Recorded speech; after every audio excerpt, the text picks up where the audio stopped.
Here's Mena, first pitch. The righty drills it towards right center field, going over Dominguez to his left, and he'll get under that one in the gap and put away the inning. But the mound entirely in the sun. 1-1 pitch.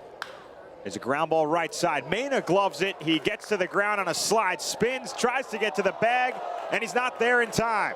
Dominguez beats it out for an infield hit, and Mena cannot believe it as he put both hands on his head in disbelief of the call for the first base umpire, Tyler Whitty.